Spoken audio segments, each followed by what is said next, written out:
halabotry lasibatra ireo vahiny mitsidika ny foulpointe vao miditra ny tanàna dia efa mampiomana ny tokony hitandreman'ireo vahiny ny mpitandro filaminana tranga miseho matetika ny fangalagana zavatra arbidy toy ny finday sy ny vola vakitrano sinto mahery ireo no matety mpitranga tahaka izao ny zavaniseho ny 7 sy ny 9 oktobra 2024 araka ny fitantaran'ny vavolombelona rehefa ndrava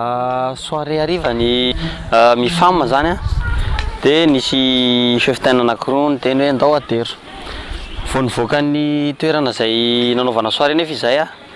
dia nahita trangan-javatra tsy lavitra ny toerana fanaovana soirée zany dia teto ampita teto amin'ity trano ity nisy lehilahy anankiroa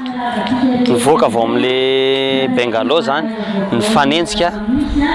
dia teo zany nisy ranga anankiray nikikika ny dadan'ilay tovolahy voendaka hoe mpangalatra dia nahitan'izay a zay roalahy vao amin'ny sécurité an'ny FMC a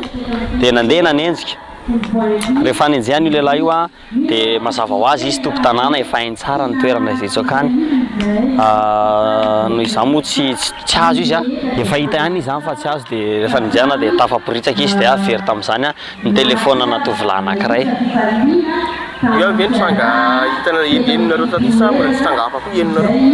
dia nefa alina tao alohany io a tary amin'ny toerana anankiray izay lasin'ny vehivavy ihany a dia nisy trangan-javatra toy izao ny sécurité roa tany a ary nitairin'ireo mpangalatra zany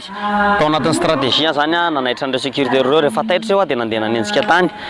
kinanjo a efa nisy mpangalatra hafa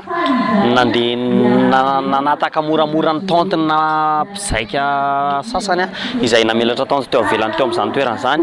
ary lasa ny zareo tamin'izany a sakosina zanaky na mifama anankiray samy niaiky na ny ben'ny tanàna na ny sefoky tany fa misy ny mpanao ratsy tokony ho mailo atrano ny vahiny araka ny nambaran'izy ireo kasika le fandreham-pahalemany malongany io moa tsy azo tenena hoe milamina tanteraka ary izy io na era Madagasikara io fa tsy hoe izy eto foulpointe fa misaotra ny Andriamanitra maloha eto foulpointe azo tenena fa hoe mbola milamina tsy midika kosa hoe tsisy le vakitrano tsisy le alatra misy mitany rehetra foulpointe sahalany misy alaboty indraindray indrindrandrindra moa fampotoana ny vacance ny tena marina